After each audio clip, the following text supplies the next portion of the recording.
So I'm going to talk, as I often do, about the events of last week. And this last weekend was an auspicious time. I jumped on a plane with last-minute notice to Detroit, and it was because I got a notice about 5 days prior to that Sifu Brown is going to be getting his black belt in Brazilian Jiu-Jitsu. And I had told Sifu that if you're going to get your black belt, sir, and you know about it, I would love to be there for it. And he said, I have no idea when it's happening. It could be at any time, and I don't want you to worry about it. But I thought it would still be very cool if I could be there for this. This is likely going to be the last black belt, like new black belt in a style that Sifu Brown gets. And I'm sure he's going to continue practicing Brazilian Jiu-Jitsu and get higher and higher degrees of black. But this is a big deal. So when I heard about it, I thought, I'm just going to do it. I don't care what it takes. And I did do it, and it took a lot. My flight there was at midnight, and I got in at about 9:30 in Detroit. I had a layover. I did not sleep at all that night, and I arrived. And basically the first thing I did was go to the dojo, put on a gi, and start grappling.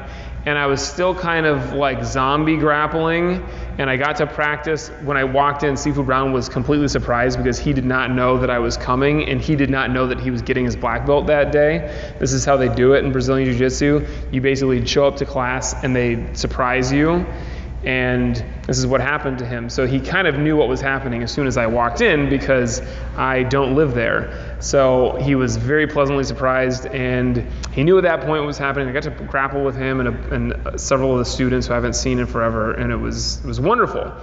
And Sifu Brown got his black belt with Sensei Ryan Ferenczi. And this is a very interesting story because Sensei Ferenczi is actually Sifu Brown's first black sash. So Sifu Brown has several black sashes like me from his school in Michigan, and then before he ever opened up that school, he had a black sash before that, Ryan Ferenczi. And Ryan Ferenczi went on to practice Brazilian Jiu-Jitsu, became the first Brazilian Jiu-Jitsu black belt in Michigan, and as he is still the highest ranking in Michigan. And he was actually practicing with Roger Machado at some point. So you guys know Roger Machado as my Brazilian Jiu-Jitsu teacher.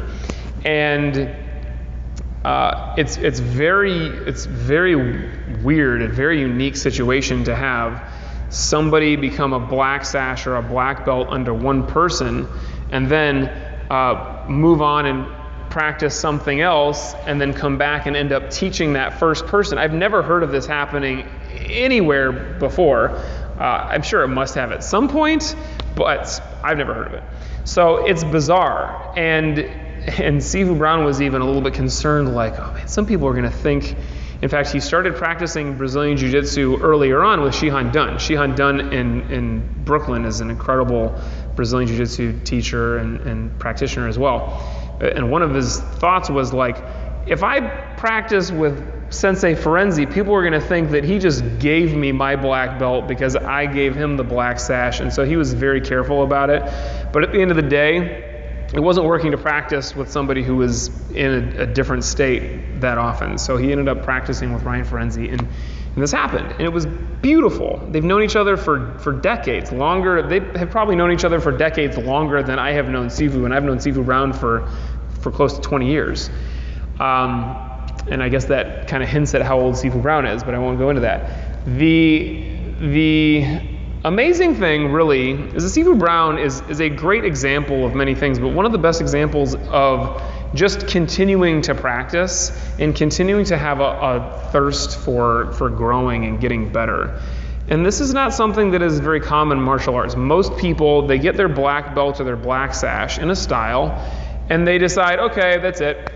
And maybe like they'll look at things from time to time and think, I could probably get better at this thing, but they're not going and taking on an entirely different style of martial arts.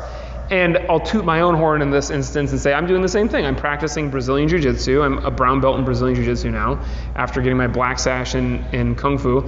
And I have a different kind of outlook about this idea than most martial artists do, and it's because of my teacher, Sifu Brown. I look at it and I think it's fun to be a beginner. It's really nice to not have to be the person who knows everything, which is not the experience that I get here in the dojo. And even now practicing as a brown belt in Brazilian Jiu-Jitsu, I'm supposed to know a lot of things, not everything, but most. But starting something over again is just fun. And that's not the experience that most human beings have. Most people, when they are undertaking something new and unusual, it's very uncomfortable.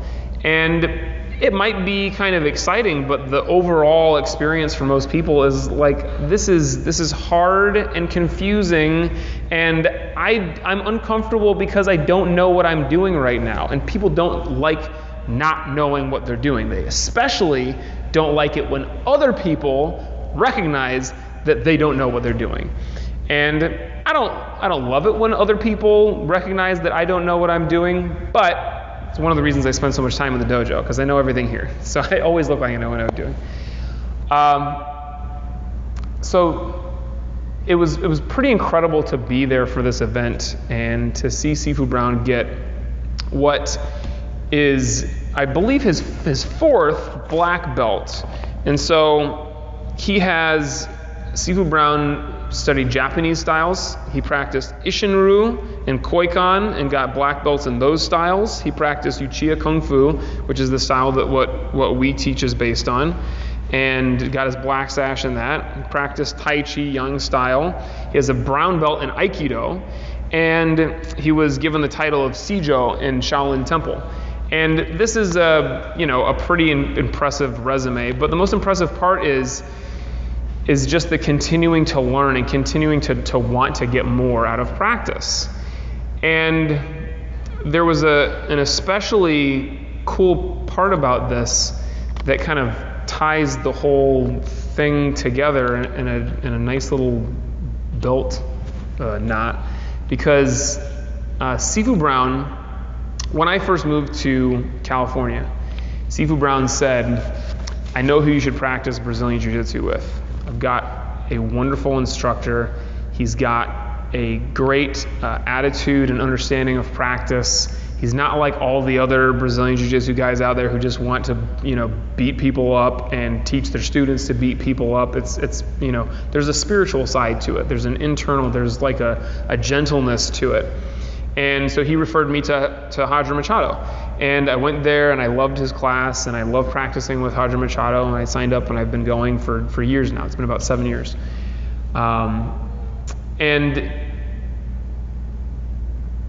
when Sifu Brown, actually after I left Detroit, he went to the next Brazilian Jiu-Jitsu class, his first class as a black belt.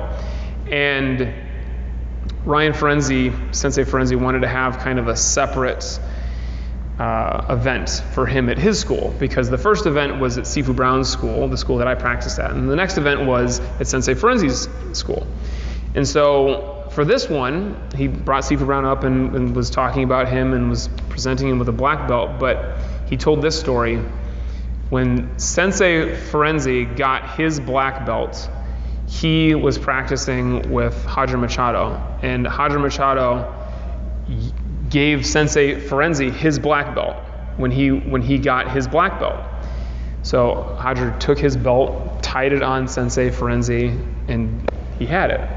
Very cool. That couldn't. I think that happened actually to Yutar Natchet, right? When he got his black sash, I think he. Oh no, that might not make sense. No, I think that's what happened. I think he got to wear Sifu Brown's black sash at some point. I might be making that up. But anyways, this happened with Sifu Brown for sure, because he just told me about it. So when Sensei Ferenzi gave him his black sash, or his black belt rather, at Sensei Ferenzi's school, he said, this is the belt that I got from Hadra Machado. And he said, I love this belt and I appreciate it so much.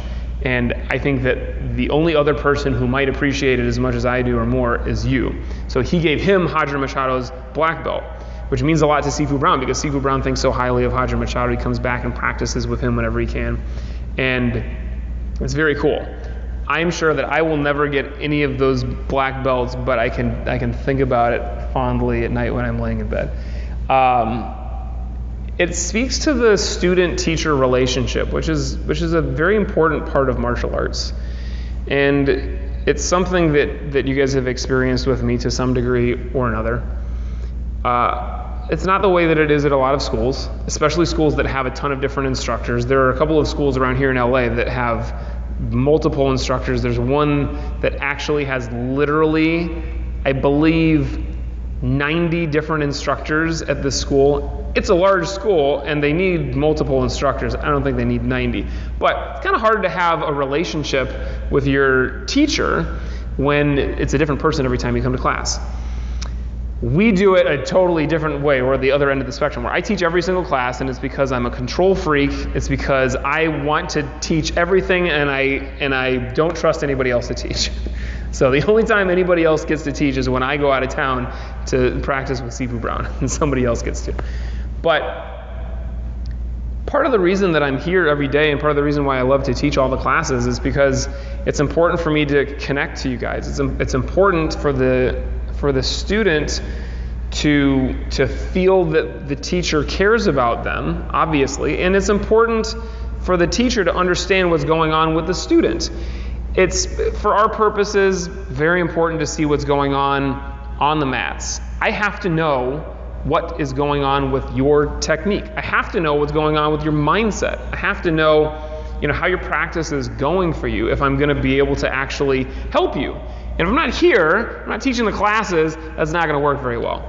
So that's why I'm here every single day, besides the fact that just selfishly I love teaching and I love being here and there's no place that I'd rather be. But I think that it's a really unfortunate thing that people miss out on is being able to connect to their teacher, but also just having somebody who actually knows what's going on with you. I'm not going to claim to be amazing at this because I don't think that I am. I'm better than I used to be. But it's a rare thing for somebody to actually see you. It's a rare experience for us to be seen and to be heard and for somebody to actually understand us on a deep level, even in relationships. Family relationships, romantic relationships, friendships that have gone on for years. I still think that on some level, we don't see each other as well as we would like to be seen. And there are a couple of, there's a basic phrase or saying that has many different iteratives, but the idea is like, you don't really know somebody unless you've been in a fight with them. And the truth is when you're practicing with somebody in the dojo and you grapple with them or you're sparring with them or even doing push hands with them, you kind of put in a pressure cooker. It's almost like being locked in a cell with them. And some of you have maybe experienced this, like traveling with somebody and by the second or third day you're done. You realize this is not who I want to be around right now. And they might be a great person, but it's just like not right now. When you spar with somebody and you're put in that situation, it kind of opens up a new understanding and a new way of experiencing that person. And part of it, I believe, is because when we practice, if we're doing it correctly, our egos fall away. And sometimes, most often, it's for a blip. It's for just the smallest moment of moments. But there's that moment, and you get to experience it with yourself and with the other person that you're practicing with. And it's very special. It's very unique in the way that we live our lives today. It just does not happen very often. So that's something that I love to experience with all of you guys as often as possible. I throw myself in and spar with you and practice push hands and grapple with you. And it's something that kind of helps me understand the students on a deeper level. And this is something that I've experienced many times with Sifu Brown. I've experienced it with all of my teachers to some degree, some level. And it's something that we kind of all get better at with time. And we practice. We practice the physical side of our art, of our style. We practice the internal part. The internal part is interesting because you can get at the internal part by connecting with somebody else who is outside of you. You get at something deep about yourself when you are able to set what you think of yourself aside, when you set your ego aside in order to connect with somebody else in that moment. And exactly what this has to do with Sifu Brown getting his black sash or black belt in Brazilian Jiu-Jitsu, I'm not completely sure, but it just seems right to talk about the idea of, the student-teacher relationship. To continue talking about my trip, the rest of it was terrible because on the way back, I got to see some great friends and hang out with my family. That part was nice. But the trip back was awful. So I ended up leaving Detroit at 7 o'clock. At 5 o'clock. I ended up leaving on a delayed flight and getting there. Actually, I missed the second half of the Super Bowl, which is not a great game anyways, but I ended up getting to San Francisco 2 minutes after my connecting flight left. And I thought, well, that's a bummer, but I'll get on the next flight. Well, the next flight was at 6 in the morning the next day. So I had to spend the night in San Francisco, which is a cool place to spend the night, but not when you have to be at a flight in 6 hours. So I ended up spending the night in a really crappy hotel 10 minutes away and then just waking up and zombieing again into the plane and then zombieing again into the dojo. And as I'm here teaching that day, I'm kind of floating, not in a good way that you're just having a great day and you're floating like an inch or two off of the mats. I'm floating in a way that I feel like if somebody just sneezed on me, I would just turn into a cloud of dust. I had very little left to give that day. And I came in and I taught a massacre that night. And I just killed everybody. And it's incredible how what we do here, it's like the harder we work, the more energy we get. And I get energy from teaching, and I get energy from what's going on the mats. And the more I pour into yelling and pushing the students, the more I get back out of it. And this is something that I shamelessly just steal from Sifu Brown. Every time I yell at you, every time I go, Leah! That's just me channeling Sifu Brown and my other teachers. And it's I believe something that you guys have experienced, because I've experienced it too. Like showing up to the dojo in that zombie state where it's all I can do to drag myself like one leg at a time up the stairs and actually bow onto the mats and get in class, and you expect to just be terrible. This is going to be the worst class I've ever had. And sometimes those classes are the worst that you've ever had. And sometimes you recognize after the class is over, hey, wait a minute, I'm supposed to be really tired right now and I feel amazing. And that is the magic of what we do. But it works for me too. It's part of the student-teacher relationship and connection. Now, it works the other way too. So when you guys come in here and you are dragging butt in class and you're not actually like giving me anything, then that goes into me, and I have to really fight to push it out and drag you guys back out of it. And that's difficult. So don't do that. Show up to class and give me something. But it is truly kind of a two-way street, this student-teacher relationship. And I would love for all of you guys to see me get a black belt in Brazilian Jiu-Jitsu and to see me get whatever else that it is. It's going to be more fun for me to see you guys get your next rank or get to the next place in your practice, because it's, your progress is what I'm here for. So maybe someday you'll get to see me get another rank, or maybe not. Don't think about that. Think about how you can kind of, inject your Sifu with a little bit of that energy by just pouring it into your practice every single time you're on the mats. And that's what I think of, and that's what I did when I flew into Detroit. I thought, I feel terrible right now. I feel like literally nauseous, and I've got nothing left. But I'm going to get there, and I'm going to pour everything I've got into practice. I'm going to practice with Sifu Brown. I'm going to smile the whole time.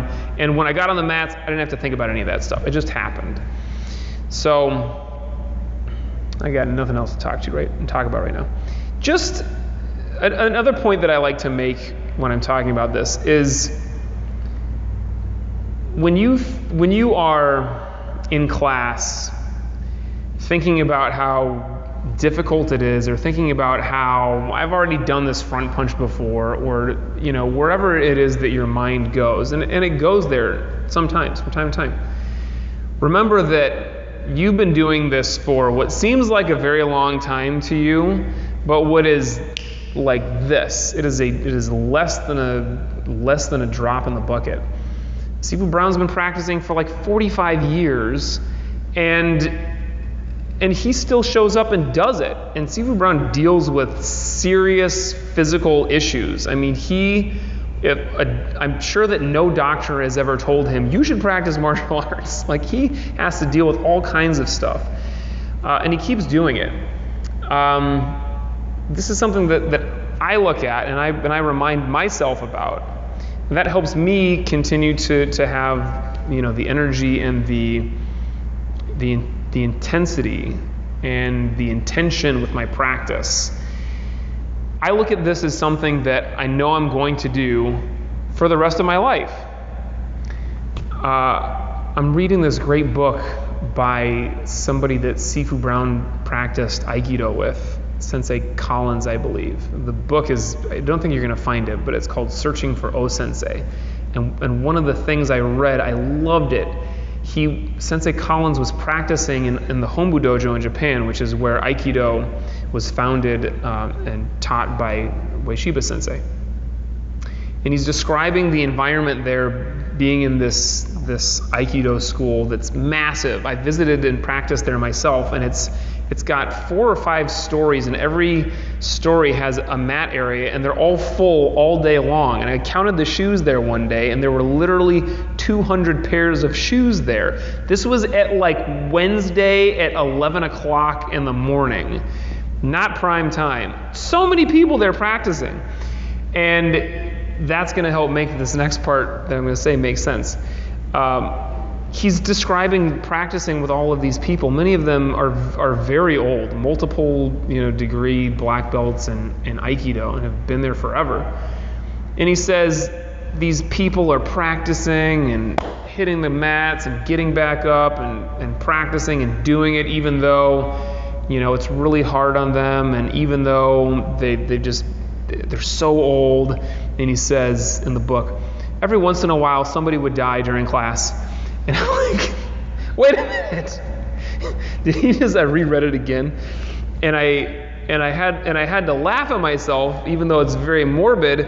But you guys know that's my dream, is to die practicing martial arts, either teaching or practicing. I don't care. And that's just me talking about how I want to do this for the rest of my life. I don't mean like I want to do it until I really can't do it anymore. I mean, I'm literally going to do it until the last second of my life. If I die in bed, I'm going to be so disappointed. If I die meditating, that's fine. But the reason for that is Sifu Brown. And the reason for that is, my teachers that have such incredible passion and just continue doing it against all odds and against, all of the easier ways to just go about life and just say, I'm done teaching. You guys teach. Against the idea of saying, I've got 3 black belts, I don't need a 4th black belt. I'm just going to keep doing it. It's beautiful. So, how this relates to meditation, you can think of it in a few different ways. One, the student-teacher relationship. I'm here meditating, and even you people out there who are going to meditate after listening to this talk on the internet, you're meditating with me, and you can imagine or really try to feel that I am connecting to you right now, and I can feel, especially when you move, so sit still. And one of my favorite things to do when I'd be in Sifu Brown's meditation class is imagine, because I still think that this might be true.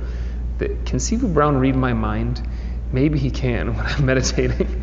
So I make sure that I'm sitting totally still and I have my mind as focused as possible. If that helps you guys, you can imagine that I can read your mind. And just think about your breath. Another way you can look at it is, I'm here with you doing this, and I'm going to continue doing it forever. If you're sitting here right now thinking about, this meditation is tough, this meditation is not the best that I've had, this meditation is boring, whatever else it is that goes in your mind, think of this in terms of forever. Think of this in terms of, how far there is left to go. Do it like, I believe it's Tibetan Buddhists, monks, they sit in the graveyard and they open their eyes and they realize where they are and they remember, oh, I've only got so much time left, and they close their eyes and go back to sit and meditate again. We have as much time as we have, and let's use it the best that we can. Let's practice and let's meditate. Sit. Come on.